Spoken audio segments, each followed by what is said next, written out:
All right, so hi, Nick. Hi. So today I wanted to introduce you to something called the 3 R's. And this was created, it's a sequence of engagement for us to think about when we're engaging with others, and especially children. And I thought that this could be helpful in knowing how to react to your child's tantrums.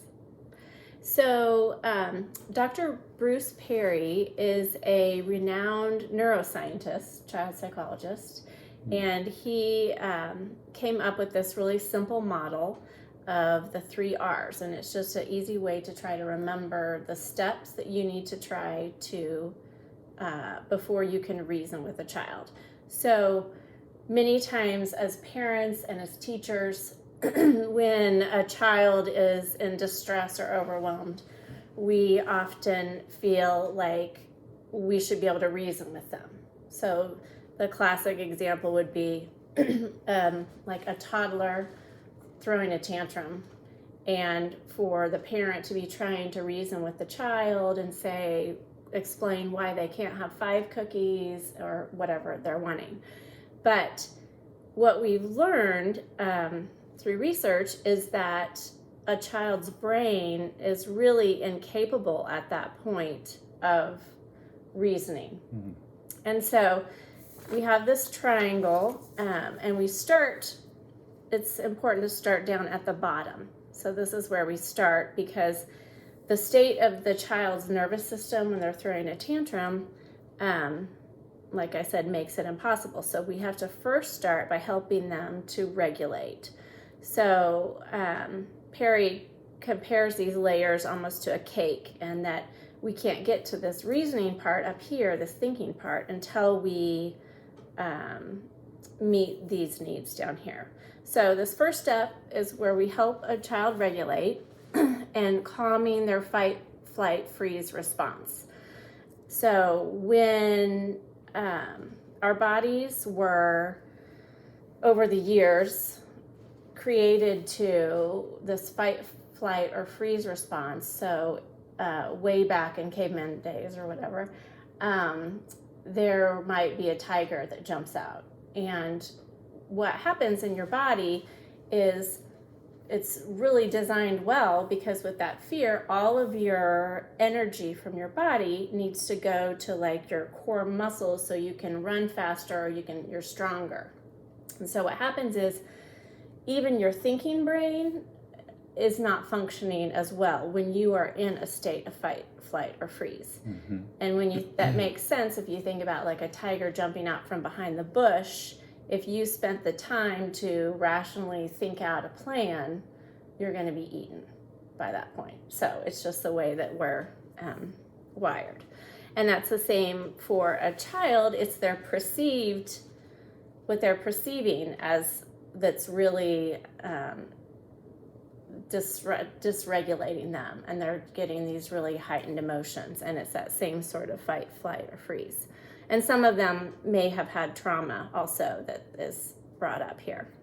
So even your sight, your hearing, all that changes.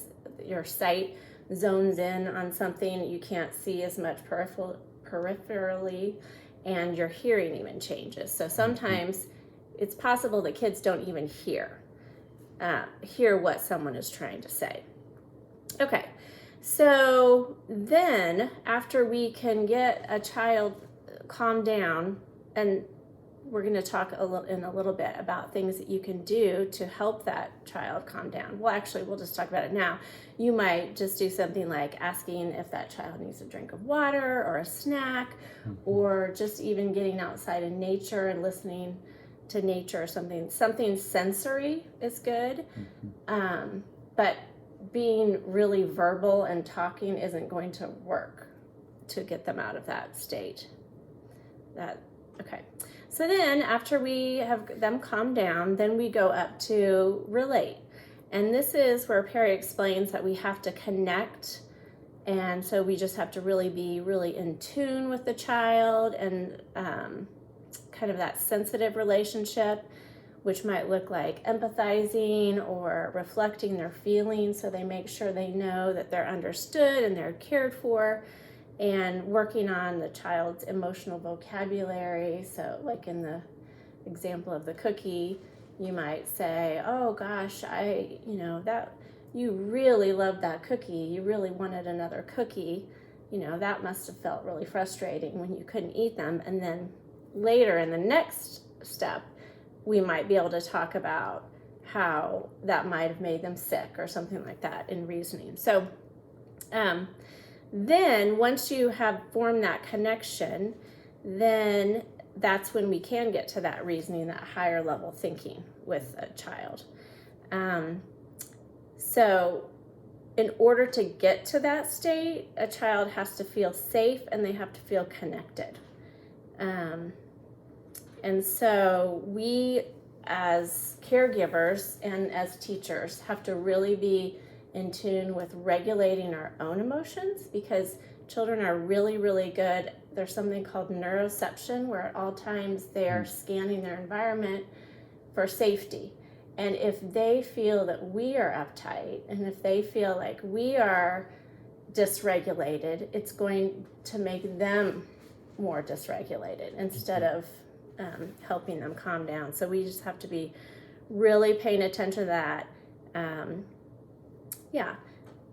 Through our facial expressions, just all the nonverbal stuff, and our tone of voice, like having a little more sing-songy, friendly tone, would help that. Okay, so on this side, I have a picture of like these 3 different states of the brain. So the first one is this survival state, and this is where the brainstem is these basic needs. Am I safe? Then this is where we are needing to help them regulate and get their nervous systems calmed down.